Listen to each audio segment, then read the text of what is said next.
I do. I will walk it over to you. That would be great. So while they're setting up the slide, I'm just going to go ahead and get started with a little bit of a speech here. If I could get the Now, just to technology here to work. no. Your presentation will be on public transportation. Is that correct? Yes,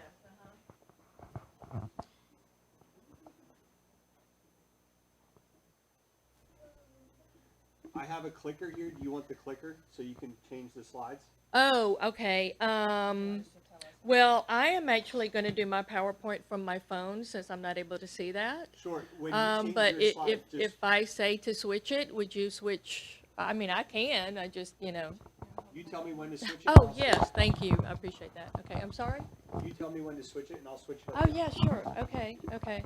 All right. So I'm going to actually do the PowerPoint in just a minute. So give me just a moment. Okay. Okay. Y'all can hear me okay? Okay. I'm a little out of sorts today, so had a lot happen this morning, so I'm still on nerves.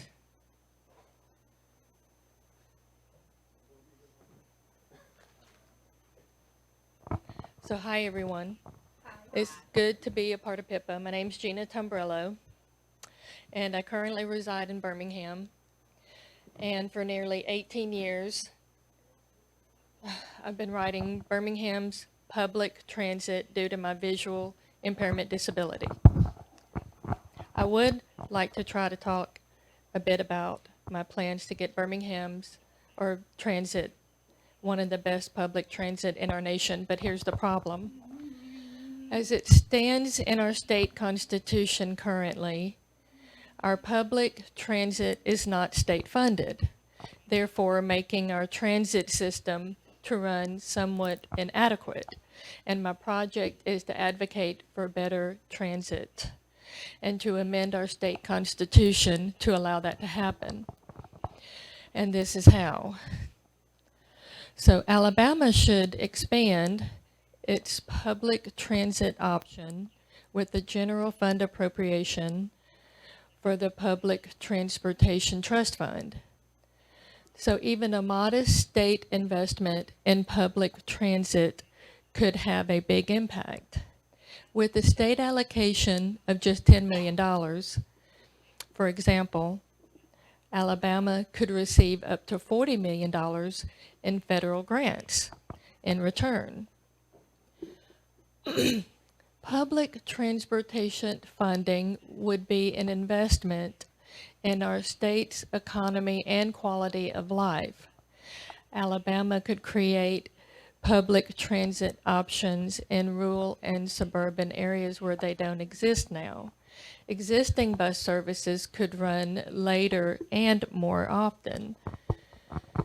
So all of these investments would support thousands of stable, good-paying jobs as well.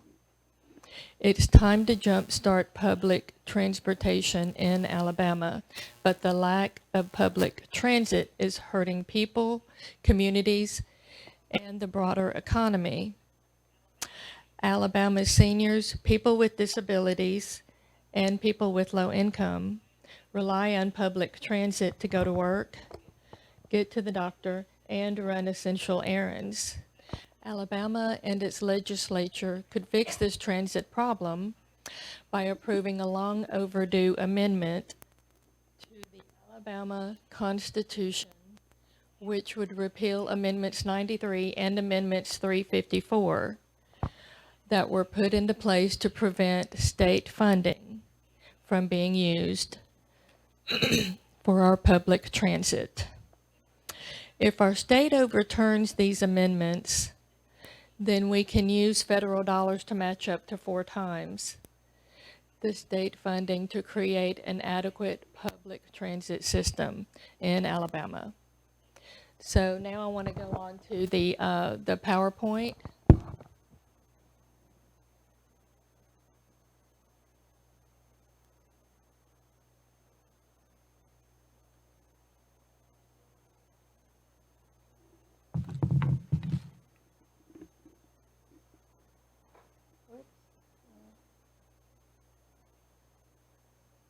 Okay. So obviously, oh, let's see if I can hold the phone and the microphone. Obviously, I want to improve public transit. Okay, and so by doing this, I am making awareness. We're on the. So, excuse me. I'll hold the mic. Oh, okay. Thank you. I appreciate that. Okay. So by doing this, I am making awareness to the problem of our transportation issues by contacting all members of our legislature, okay, and using petitions, by the way.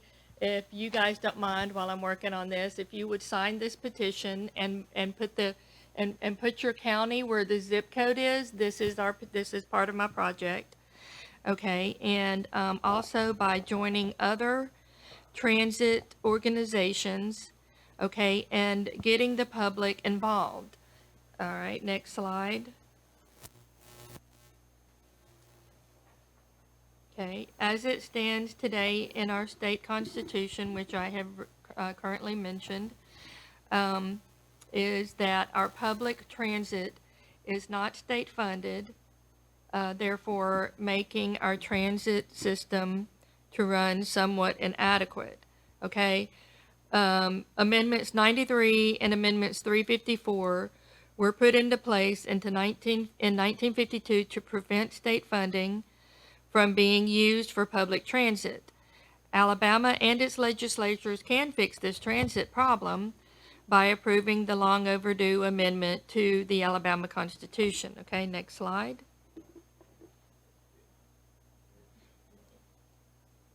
I wanted this done yesterday, but my actual goal was this year of May of 2022. I have been working on this since January, February of 2021, even though I've been complaining about it for many years now. Okay, so, but anyway, since May of 2022 is already here, hopefully by May of 2023, but, you know, I have recently learned that obviously this can take up to, you know, maybe anywhere from 7 to 10 years, but I'm hoping to make that happen long before then. Okay, next slide, please. Anyway, we need to repeal the amendments 93 and 354. Next slide, please. Anyway, we'll have the petitions to sign, get the media involved, make more of the public aware of this issue, and to keep in contact with members of our legislation. Okay. Next slide, please. Not really good at seeing this one due to the font issue. Let me see if I can change it on mine a little bit.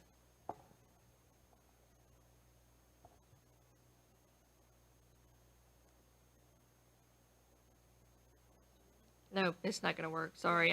It works better on my computer than on my phone. So, yeah, would you mind? So the first bullet point says what the process is of amending a state constitution. Oh, I'm sorry. The first bullet says what the process is of amending a state constitution. Want me to just read it? Next is how to get more involved, how difficult and time-consuming this process can be, how much knowledge I have gained by taking this project head on, how much fun it has been. Was fun? Yeah, that's it. I guess that's it, right? How many great people I have met. No, I was just looking at the fun part. What part of that is fun?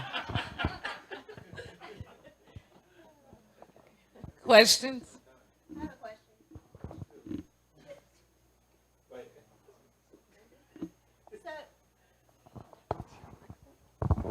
Do you happen to know how many other states have it funded the way you're wanting to fund it? Well, I know as it stands right now that we're one of 4 that is not state funded, but since I have lived in Houston, Texas, for several years, They are state funded, and I know how well they run. You know, and they're cheaper. Oh, yeah, you want me to hold that? And their transportation is cheaper because they are state funded. So anyway, does that answer your question? So we're one of four that has not public, the rest of them. Right. As far as I know, yes, we are one of four that is not state funded. So. We're way behind. Oh, yeah, we are way behind, definitely, for many years. Yeah, but they are trying to make some improvements. We get our funds from, you know, the city. Some funds come in from federal. And another organization that I'm with, which is TCAB, Transit Citizens Advisory Board, which was actually created by one of the fixed route drivers who is now retired. He noticed when he started working with Birmingham Transit that it was running pretty good, but over time it just started to fall apart. And that's why he created TCAB. And I'm a part of TCAB and helping them with that as well. But we have a lot of board meetings and there's just a lot of work to be done still. Anything else? Everybody, James Tucker from ADAP here. I just wanted to say a quick word, and I try not to jump in, but on this one, I have to. If you guys notice the date, 1952, there's a reason why this is our state's policy.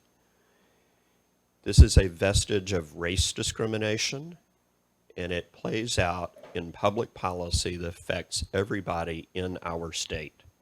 Some of you who are educators know that we litigated a case in the 90s about the inadequacy, for example, of equal and fair state funding for all school districts.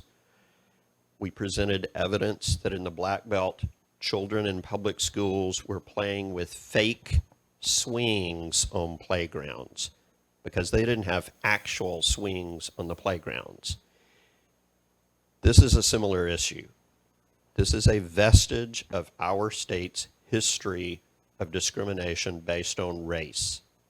That's why in 1952, our state leaders chose to direct that we would not use state tax money to fund public transportation. There's a really famous story that's similar about Gee's Bend in Wilcox County and stopping the availability of a ferry to people who lived across the river so that they couldn't come to town anymore. This policy issue is really important for a lot of people for a lot of reasons. So that's a little bit of background. I want to mention one other connection because this is an example of how growing out of the work that any of these projects may initiate, we need to think about connecting with our friends throughout the state. Every one of these projects is doing this in some way. I want to mention one concrete thing here, and I'm mentioning it just because I haven't heard it yet.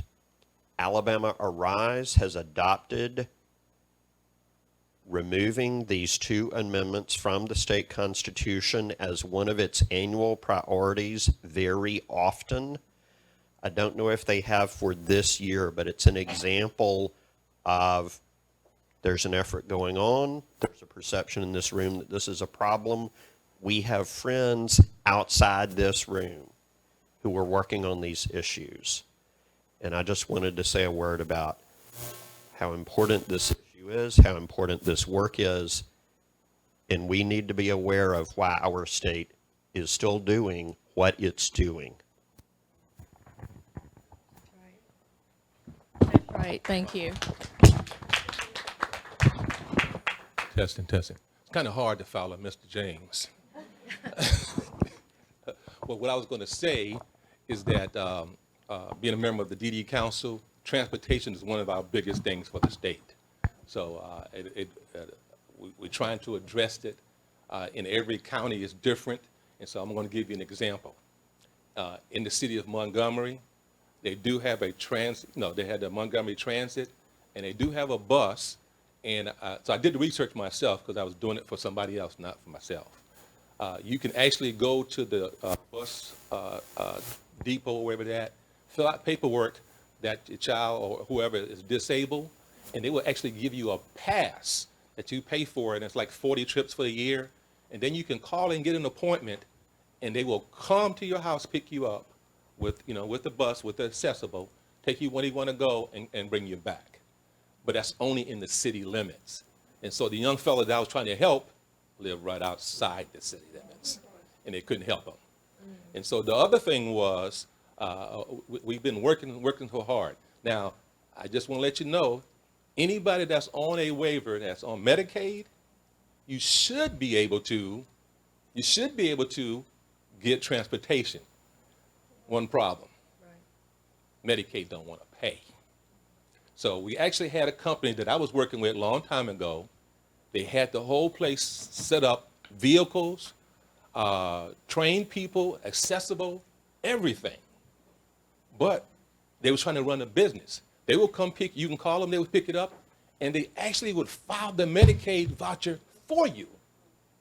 But Medicaid wouldn't pay. Call ADAP. That is illegal. Yes, but it's Medicaid. And so that was another project I wanted to work on too, and it's bigger than me, but it would help the people. So right now, no matter where you are, there's not a bus, like you said. And matter of fact, at Melissa's Expo, there was, Class Tran, which is all in one area. And they will come get you, but guess what? They're going to charge you.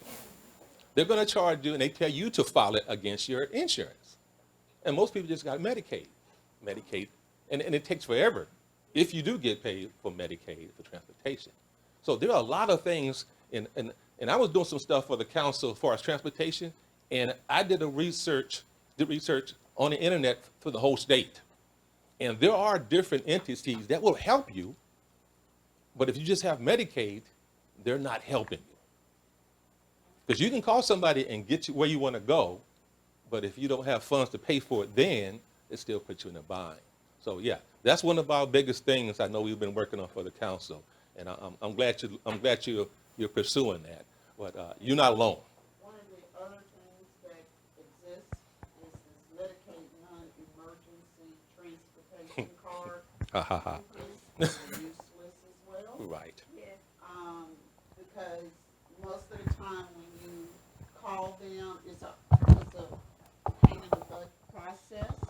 You have to call them, tell them what date your person's doctor's appointment is. You have to say what doctor it's with, and you have to say from where you're going to where you're going to. And like if your son has to have Daniel had to have some kind of special test, and we had to drive 45 minutes one way to get that test done, and they wanted to know what doctor. I was like, we're going for a test. So I had to just put his primary care doctor as the doctor. But I've gotten letters after letters after letters where they're rejecting because they can't, quote unquote, verify that he went to these doctor's appointments. So this is if you have one of these, don't waste your time because they're not paying it.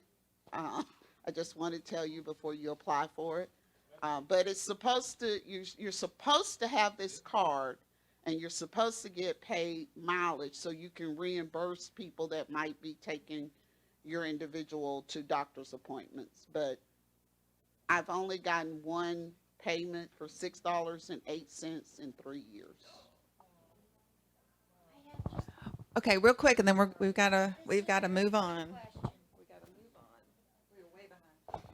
Okay, one quick question, and I think James might be able to answer it, is the 4 states that don't have it, are they all southern states? Okay, I was just curious.